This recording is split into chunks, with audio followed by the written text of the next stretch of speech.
Hi, I'm Johnny and you're watching the Hexy Beast, and on this very special episode of my Shelf by Shelf series, I'm going to be combining this shelf and this shelf into one episode because there's no way I'm getting back on the floor again. Anyway, let's get on with it, shall we?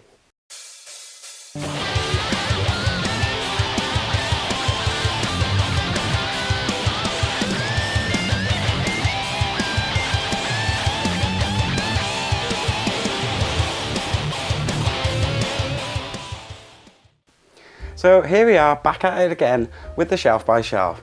And let's just say one of the reasons I've decided to put these two shelves in one is because each shelf doesn't really have that many different games on it. As well as that, I don't really want to get back on the floor again. So anyway, let's just get on with the first game. And the first one we have today is going to be Terminator Genisys.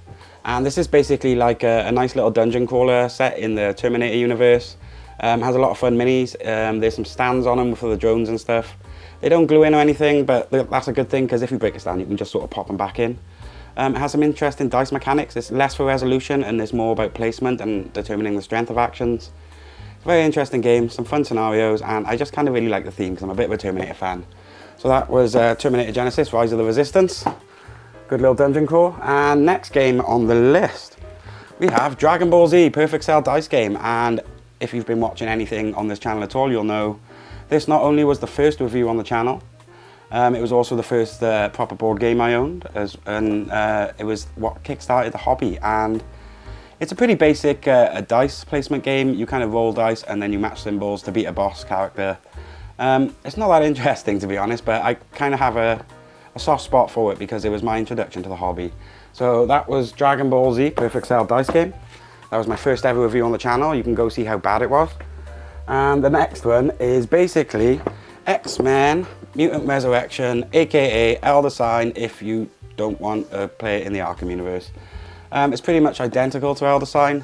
It's another dice game. You're basically, once again, matching symbols to solve problems. And then eventually you get to an end game state where you have a battle and finish the game. It's, like I said, it's very similar to Elder Sign. It's another Fantasy Flight game, but there isn't that many X-Men games out there right now, so I'm glad I've got this one. There's also a review of this one on the channel. Next, what we've got is God of War card game. Now this was also one of the games I got quite early on in the hobby for me. It's one of those games that I sort of like to play it, but it does become a bit solvable if you get too familiar with it. It has an interesting diorama system where the cards sort of make up a level that you have to play, and it has multiple stage bosses, etc. It kind of has a semi-campaign structure as you go through a few fights before getting to a boss character. Each round of it kind of takes a card off you as sort of like a encounter card. So it just kind of, it's quite fun. It has like a branching path as you go through, but like I said, it's like a deck building game with a little bit of positional play. I quite enjoyed it. I can't remember if I reviewed it, but if I have, go check it out.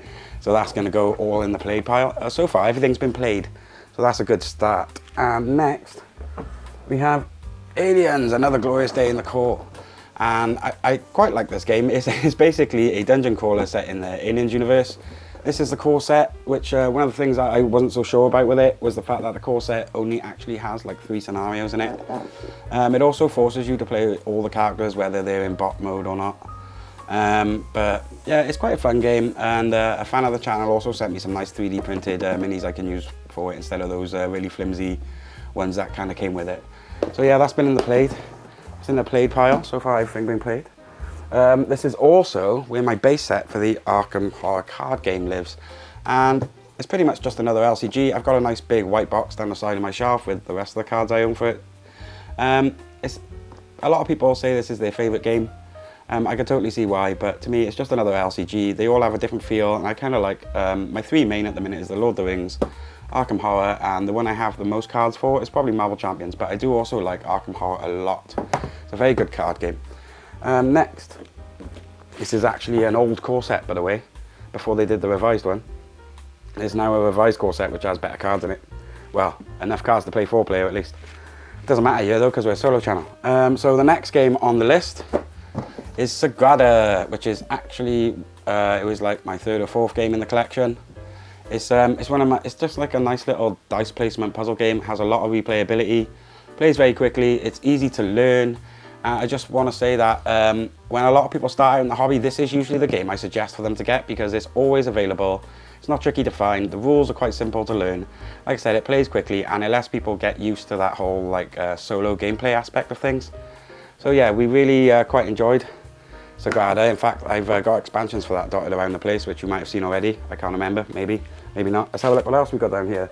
And next we have, the first unplayed game on the list.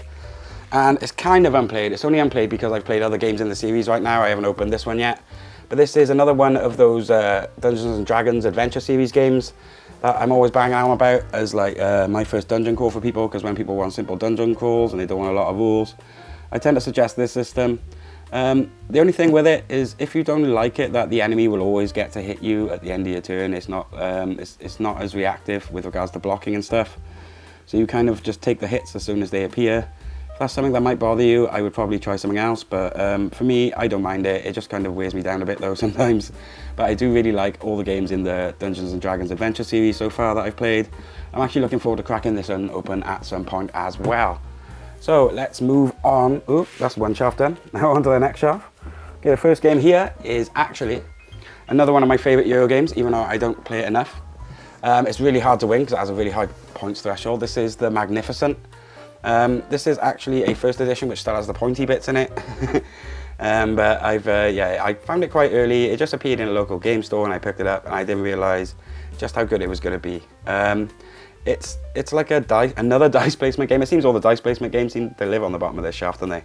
So basically it's another dice placement game, but it's about there's a polyomino element as well, which is generally about building a circus.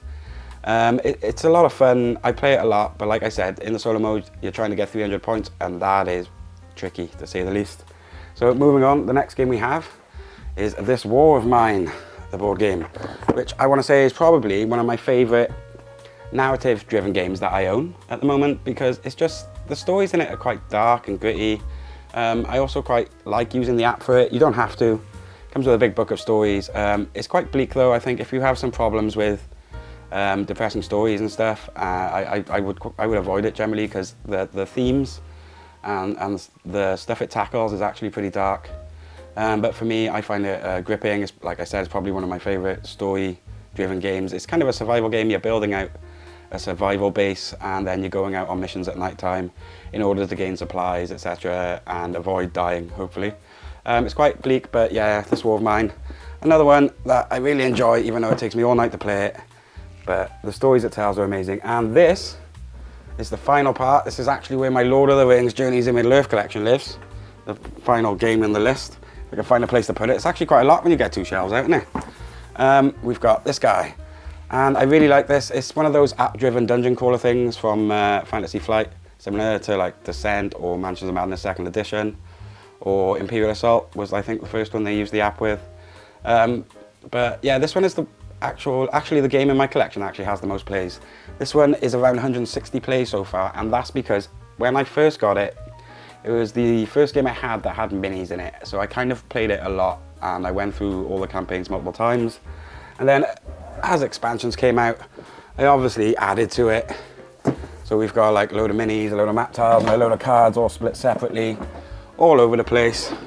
So if I can find a way out of my Tower of Jime, my Lord of the Rings Journeys in Middle-earth, then we've basically, that would mean that is everything off those two bottom shelves. Okay, so sorry for the cut, but I almost forgot about a game. I almost went down to do the outro without putting Sword and Sorcery in here, which is the last game on that bottom left shelf. It's basically a dungeon crawler. I say they're all dungeon crawlers like that, but this is something quite special. It's big, it's got a nice story with multiple choices, etc. It also does the AI for the enemies really well, which is one of the things I think is the real strong point for this game. So Sword and Sorcery, it takes up a lot of table space, so that's one of the reasons I haven't finished it yet. It's because I realised after I got a few scenarios in, is that I couldn't quite fit it on my table no more. But yeah, it is a really good game. I know a lot of people love it. I really enjoy it when I play it, but I haven't played it that far yet. But yeah, so that was all of the games on those bottom two shelves. If you've been enjoying the content, please feel free to smash that subscribe button up there and check out another one of my videos up here. Anyway, I've been Johnny, you've been watching The Hexy Beast. Thank you for watching, and most of all, Stay hexy, everyone.